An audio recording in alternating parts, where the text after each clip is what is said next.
Well, I'm excited today to be joined by Bianca and Melissa from TGC up near Toronto way, and excited to talk to you about their first, well, basically 18, 20-month journey working with us in our boardroom program. So Bianca and Melissa, welcome. Great to have you here. Thank you. Thank Such you. a pleasure, Rob. Yeah. So let's do this. In a few parts. Part one is tell us before we met, because we met in December 2020 at the height of the pandemic. We met on Zoom. We've only met once face to face, which is a few weeks back. But at the height of the pandemic, you decided that we'd be a good fit to work with each other. Give us a profile on the firm back then. What did it look like back then? So I can go first, Melissa, and you can just jump in as you want. So I think we were a good firm. We had lots of respect from clients. We had good connections in the community, but we were also going through a period where we were having one partner retire and we were going to bring two new partners on. And the existing partners were just overworked and underpaid. And so Rob's emails just kept resounding. And every time I read them, they had a new meaning and an augmented meaning to them. So we thought, is this guy for real? Should we try it out? And so we gave Rob a call. And so back then, how many partners, how many team members, what sort of size were you? Yeah, I have all the numbers. So we were three partner, about 20 team members, including the partners and all the admin. Our billings were about 2.5 million at the end of 2019. And our HR was $111 an hour. If you're going to ask that, that is average hourly rate. I will ask that, but now you've answered it. And Bianca, did you start the firm, or how old was this firm in existence? I am the founder. I started it in February 28th, 1994. Wow. And I was walking away from a partnership at Ernst & Young and decided to try my own thing. And that's how it got started. Shortly after, I hired one of the people that had worked with me at Ernst & Young. His name was John Carusi. And he came along, and my kids were very young at the time. So the two of us put a lot of sweat equity into building the practice.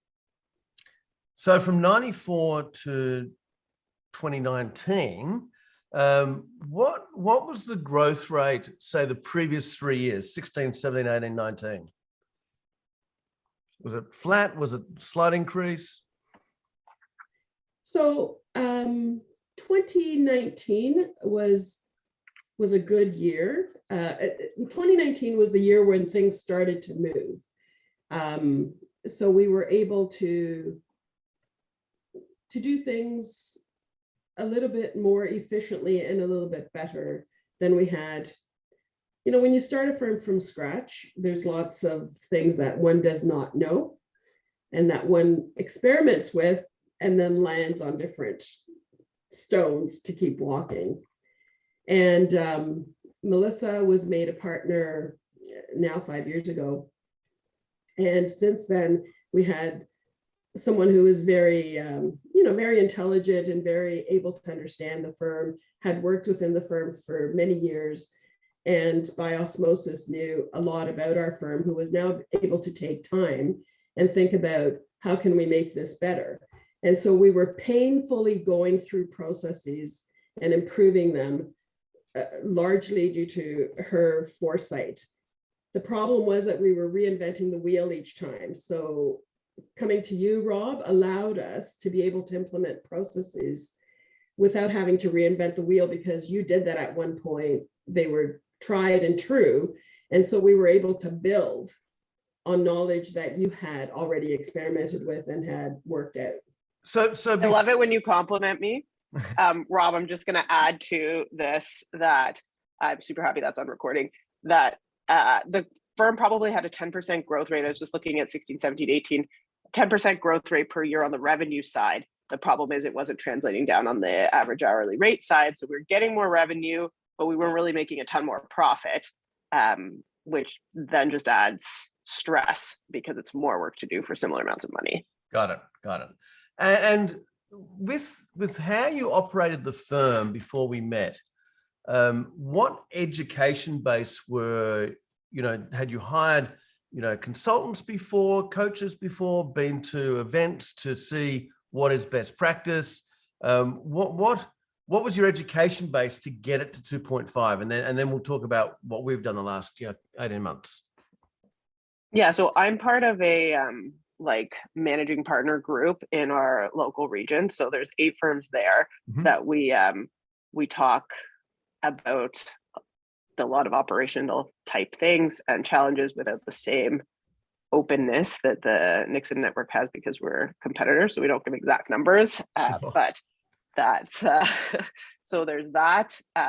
So we have a pretty good peer group that we used to keep speaking to. Plus, I personally read a ton of business strategy books and things like that, and attend some conferences. And Bianca has had a similar peer network that she's been dealing with. The challenge. The other thing let me just add to that, though, is that several years into the practice, probably 10 years into the practice, I wanted more support. And so I went searching for a consultant. And, I was referred to someone who was touted as the end all and be all for all accounting firms. And when we actually went in and met with him, we were far beyond what his consulting could do. So we lost a lot of credibility in what a coach could do, because here was somebody in our Canadian scene that was touted as knowing it all, and we were beyond that point. And we were trying to educate him on why we had done certain strategies. And so that I wasn't going to be paying the amount of money he commanded for us to teach him. So it did make me lose a little bit of credibility in coaches. And that's perhaps part of the reason why it took us a bit longer to find the appropriate person. So summarize, before we got started, a good solid accounting firm, been around a long time, good reputation, reasonable size, 2.5, growing at 10%, good complement of people, retired partner out, we've got some fresh new blood in.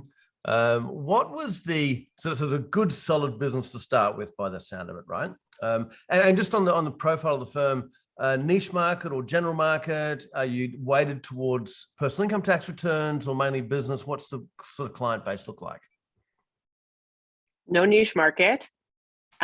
We were not well, nearly we have some niche markets, not one particularly, but we have 2 or 3 niches that we work with. Okay. But we have some clients in mainly concentrated generalist, industries. mainly a generalist, though, Yeah. Melissa. Yeah. Yep. Correct. Yeah. And mainly find- business clients or mainly personal income tax returns?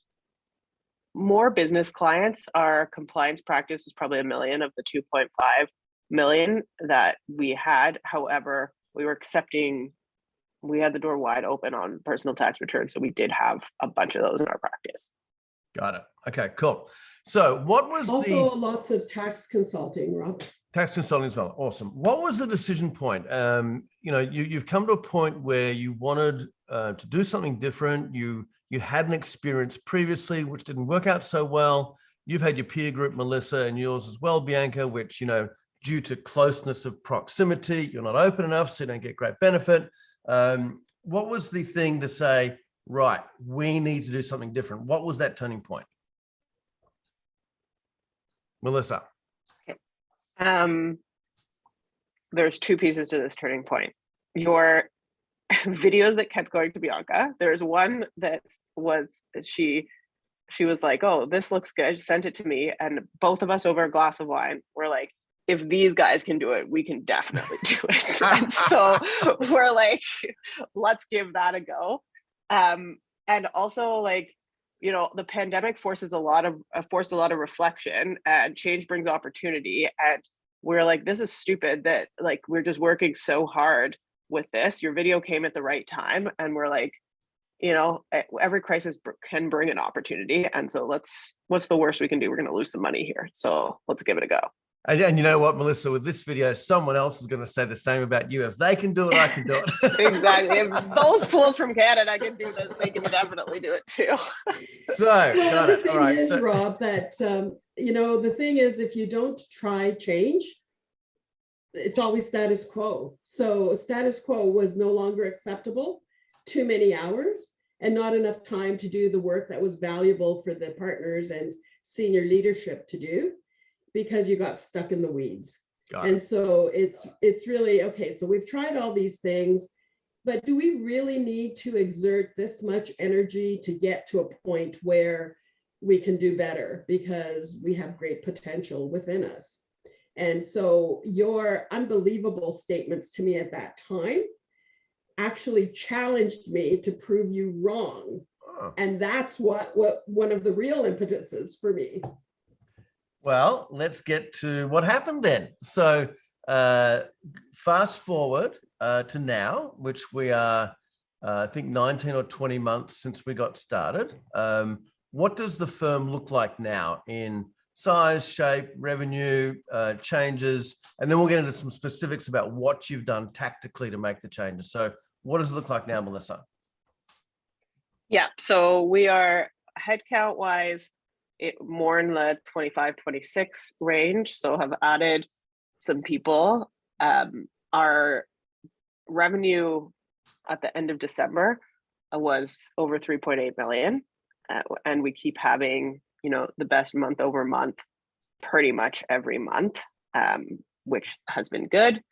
Our AHR has jumped from $111 to $139 for the calendar year 2021, which we're definitely not done with that, but that means a lot more profitability is falling to our bottom line. And we have started changing the composition of clients that we take, which has also helped with all these profitability metrics. Still 3 partners or now 4? We're 4 partners now. Four now, because we brought someone on last year. And of the increase, the 1.3 million increase, how much of that dropped to the bottom line? Because if you've increased average hourly rate by $28, and you're pushing out the door 25,000 hours, that should be about an extra $500,000 in profit. Yeah, that's right. It was a bit more than that. Actually. A bit more than that. Yep. Yeah. So would profit have doubled in the same period? Like if you look at profit before partner salaries before then now, would have close to double? Close. Yep. Close to double, just under double. Yeah, awesome. Because you add 5 people and add 1.3 million, there's a lot of profitability, there. All right, cool.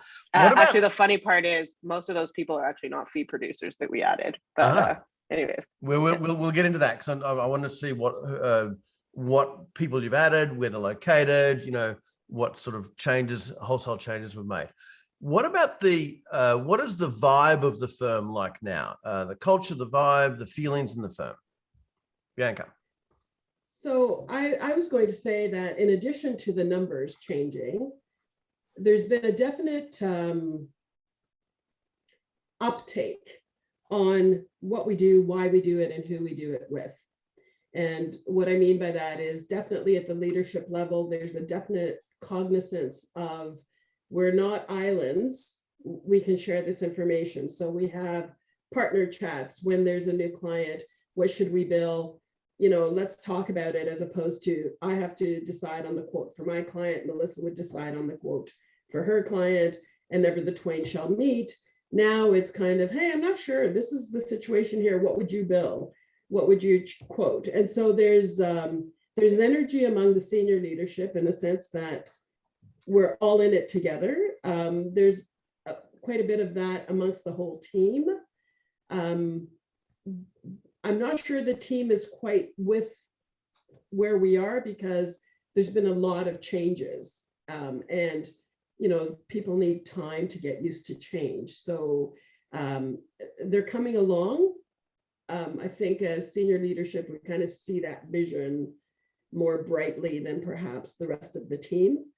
But it also creates an awareness of who are our clients? Do we want those clients? Who are we going to take on?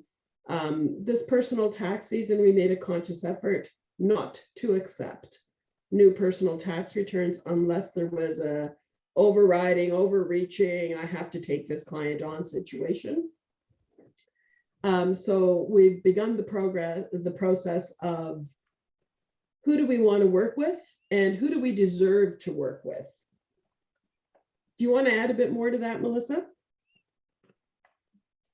Yeah, you know what? The firm has always had a good internal culture in terms of like, you know, we're all friends and we all do things. Where this program has helped us is it's forced the transparency at the management team level so that the team sees what's going on and can rally around certain things more than they had in the past.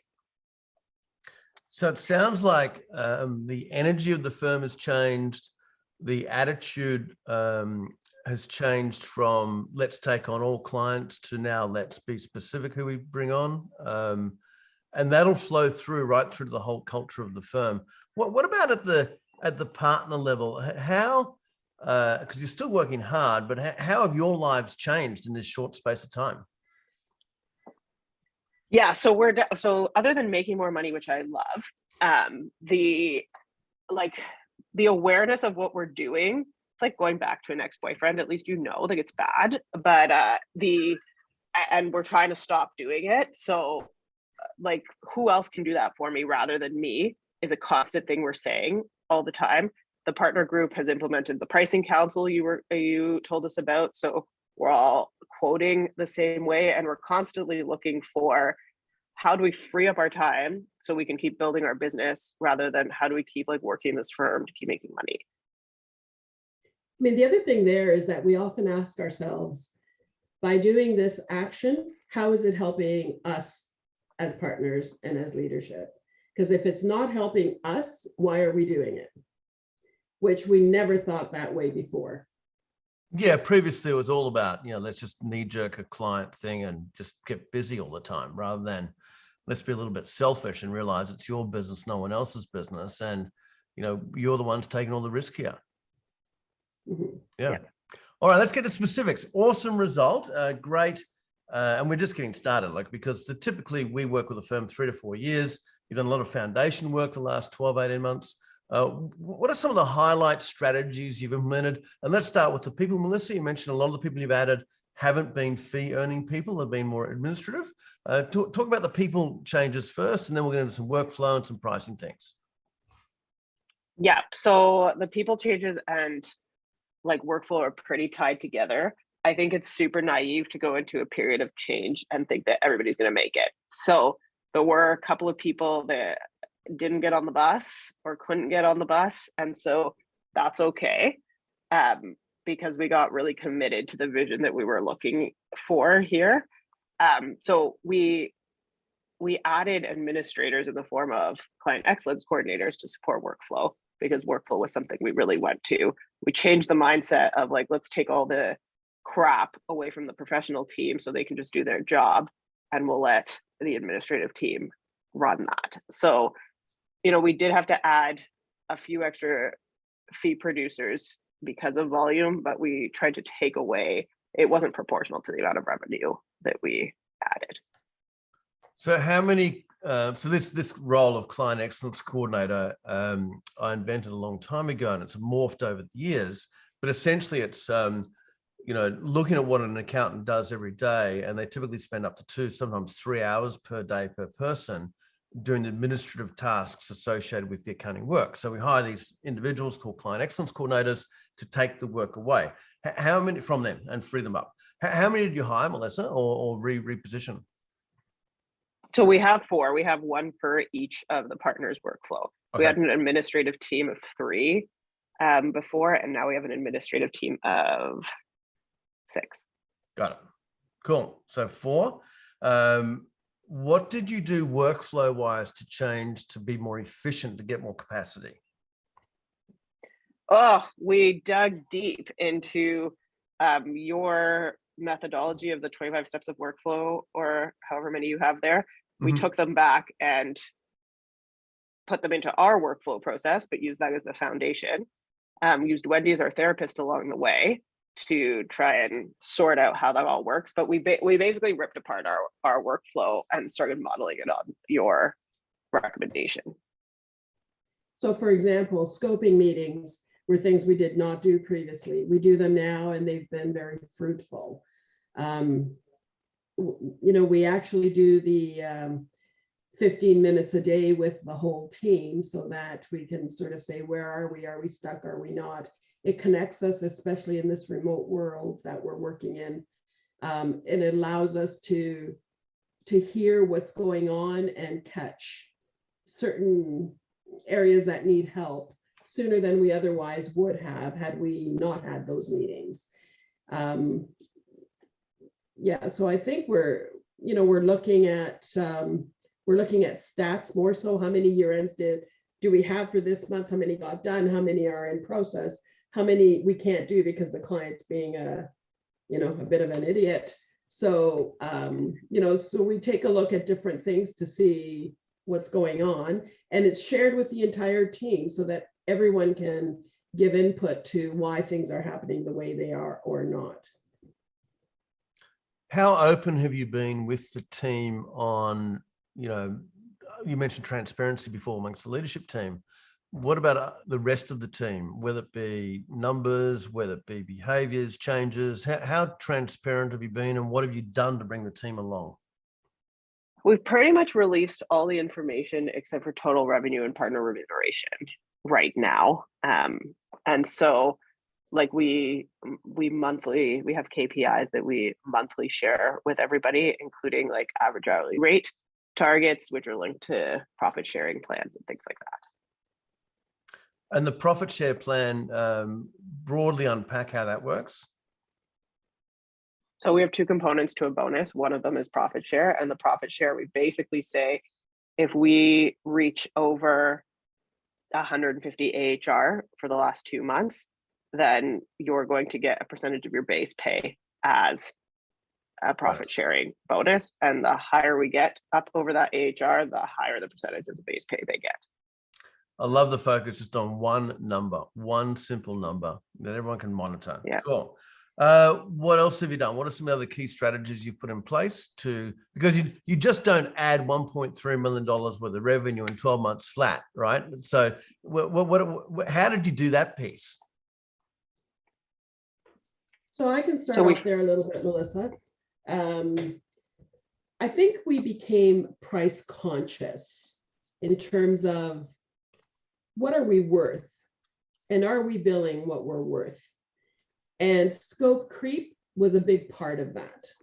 So, it's nice to sit with a client and let them know different things and all these great ideas come out. And of course, the more I think, the more thoughts come to my head. But, the fact that you said you're not giving it away, so do something about it, is what made us think, what are we giving away and what should we do about it?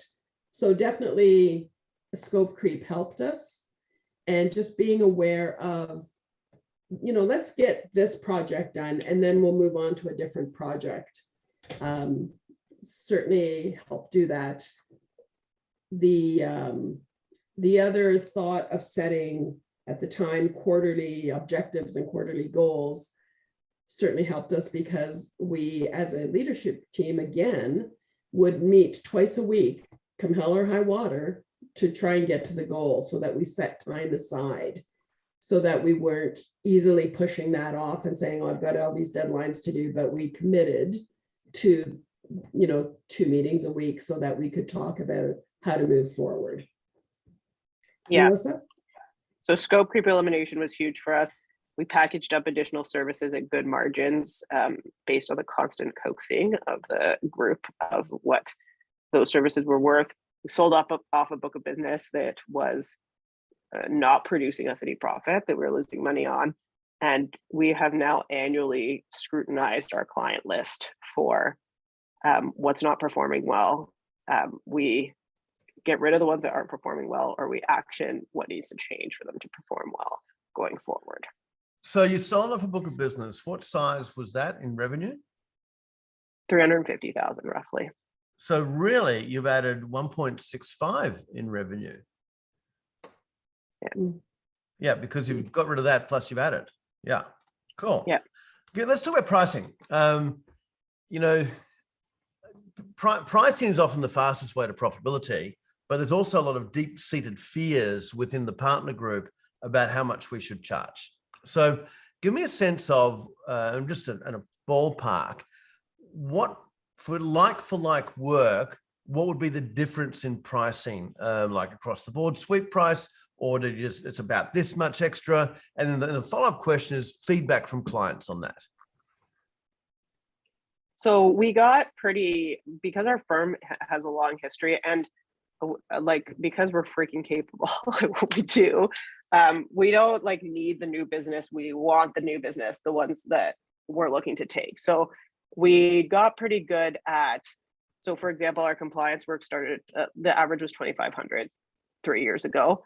Now we don't quote at anything lower than 4,000. And so we've just kind of like upped the prices. Bianca's the driver and we should charge more. And so we get on the same page for similar services, what we're all quoting. And we've just been kind of driving up our cost. We need to make sure that we can stand behind the value we're giving, because we're certainly not interested in price gouging everybody, but we're also not interested in being price gouged. So it's a balance there.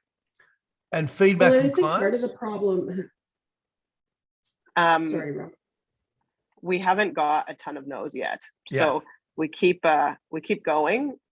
There's been some that have been like, oh, that's too expensive, and that's okay. They can choose the price that works for them for the accountant they want. Bianca? Part of the issue too, I think, Rob, is that we've undervalued. I'm thinking specifically of a situation where Vanessa called me and she said, can you take a look at this billing, just see what you think of the price, because I did this, and that. I ended up adding $2,800 to her billing because I said to her, honestly, this is how much we've saved the client, and that's because we have the knowledge to be able to do that. And if they had just gone to an H&R Block or whatever it was, that would never have happened. So, estate returns in this particular case are very difficult things when there's lots of wealth that, the person who passes away has a lot of wealth. So, and when you're dealing with large estates, again, not that you want to gouge the estate, but there's a lot of things to think about. That is tax minimization and future looking for the beneficiaries. So we tend to not value the knowledge we have as much as we ought to. So compliance is very competitive, but specialized knowledge, we're working on getting the right value for it. I love what Melissa said before, that we don't want price gouging to them nor back to us, right? It's got to be that balance, which is really awesome. Let's and there's much more. There's a laundry list as we look at what you've done. Let's talk about the future. How far do you want to take this firm? Like, now they've got some good foundations made. We've got some clean out happened. We've cleaned out a few team members, clients, and sold off a little bit as well. What does the future look like? Talk to us about the future. Okay, I'll go first. We are like, we've gotten to the point where I think we feel almost like we are starting at the place we want to start. I want to say building a firm from zero in some respects is easier than taking an existing practice and try and get it to where you want to be with, the obvious, there's no money in the door when you start from zero. But anyways, so we're like looking to at least get to 5 million. We don't want to become an empire and have a gigantic firm or anything like this. So we're not looking for like 1 million people to add to the firm, but we are continuing to seek lifestyle and profitability. So we have some really cool products that we're looking to roll out, and we have some tech that we think we can leverage to add a lot of dollars without overhead the same way. So I'm hoping that's what the next year has in store for us. Yeah, so go to 5 next year, and then what about the next sort of 5 years, Melissa? Is it a steady growth? Is it more focused on profit and time, or what's the focus there?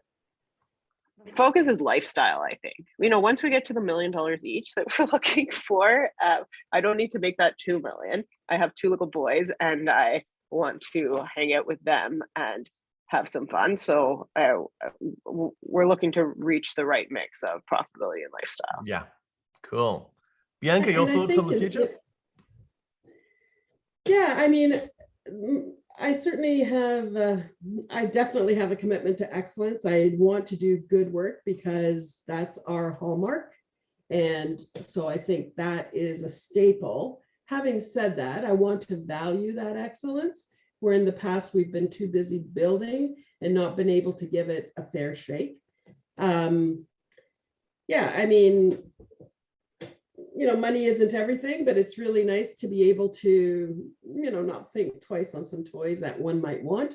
So it's kind of nice to be able to get there, but more so also to give the rest of our team value for, working at a place where they can also enjoy good returns for work well done. And I think 4-day work weeks. Yeah, Cool. we are working on 4-day work weeks right now. So we're trying hard to make it, the place you want to go to if you want to be in an accounting practice that does innovative work and works to excellence and has a great culture to work in. So yeah, I mean, $1 million's good, 2 million's good. I'm not too fussy on how much that is, but more so that everyone is well taken care of and we're doing work that we enjoy doing. Well, to get to $1 million first, profit per partner at 4 partners, we gross that up. We're going to need about 7 million in revenue. So in the next few years, we'll get there. But as you said, Melissa, it is about the lifestyle. It's about the 4 days a week. It's about having the time as well. And I think, with the work you've put in the last 18 months has been awesome. Getting to a point now where the foundations are done, right? Because we had to do a lot of foundational work. Now let's kick this thing into gear and see what it can do. Super excited about that. All right, let's say we've got a firm looking at working with us or looking to change. What would be your recommendations, Bianca? So I would, in fact, I had someone call me for referral purposes for you. And my comments were, we have made a lot of changes as a result of the conversations and the work charts and the information you were able to give us. I would recommend it because we're really good at what we do, like whatever our areas of expertise are. And we have gone down the path of having to build from scratch and start at ground zero and build a system. It's a lot easier to take Rob's system and say, okay, we don't do that, so we won't deal with that point. But, we didn't think about these 2 points. Let's implement those. And there's so much efficiency to being able to do that. And then, as Melissa said, I mean, we've called Wendy several times and said, Wendy, like, are we where we're supposed to be here? Like, don't know, like, is this working? And so that element of doubt that one has as systems are implemented and changed, there's comfort in knowing that we've got someone to go to kind of gauge for us whether we need to change things, whether we're on the right path, just keep going. So definitely there's a lot of value to having someone like you that forces us to go to these, quarterly meetings or, whatever it is. And every single time I go, gosh, I don't have time for this. And then I go, and at the end of the 3 hours, I go, wow, I call Melissa, wasn't that worthwhile? I'm so glad I went to that meeting. Love it. So it's really making the time to work on the business, as you say, rather than in the business. And that's what we found the most effective for us, because once we started working on the business, we've got great minds in the office. We can keep things going and moving. Awesome. And Melissa, your thoughts on that question? Yeah, so I have a couple thoughts. One is similar to what I tell my friends that when I have babies, there is no good time to do anything. So just start. If you start, you'll start moving and you'll start going. The end of the year before heading into busy season in the middle of a pandemic, it certainly isn't like the ideal time to take on restructuring your practice, but you're not going to start, you're not going to finish. So go. Also expect to put in a lot of work. This is not a, wave your magic wand, pay Rob whatever monthly and like all your problems are fixed. You have to do the work, but you have the support to do the work. And it's incredibly satisfying to see, look where we were and look where we are. And we did that. So that part's good. And like, not everybody is going to go for the ride. And that is probably a good thing. As Jim Collins likes to say, get the people on the bus and then figure out where to drive it. And so you just have to keep staying the course, have to trust what you're trying to get to, and whoever's going to make it with you is going to make it. But every person that doesn't is an opportunity to fill that seat with the person that will. Love it. Love it. Well, the journey, I think, has just begun. We've got still a lot of work to do. We've done a lot of foundation work. We've sorted a lot of the firm out, if you like. Now we can turn the marketing machine on and grow the top line whilst improving average hourly rate well beyond 150 up to 200 and more. And so that we get that whole balance, and we'll end up with a firm that, will produce 50-60% profit, and the partners working, 500, 600 hours each on client work and no more, and 4 days a week. I love it. Guys, that was awesome. Bianca, parting comments? We're looking forward to cracking open the pink champagne when that happens. Oh yeah. Yeah. It's tradition. It's tradition. Every million we get more pink champagne. Well, let's do that when we see each other in September. That'll be cool. Let's crack some. We will. All right, guys. Yeah. Thank you so much. You're welcome. Our pleasure. Bye-bye.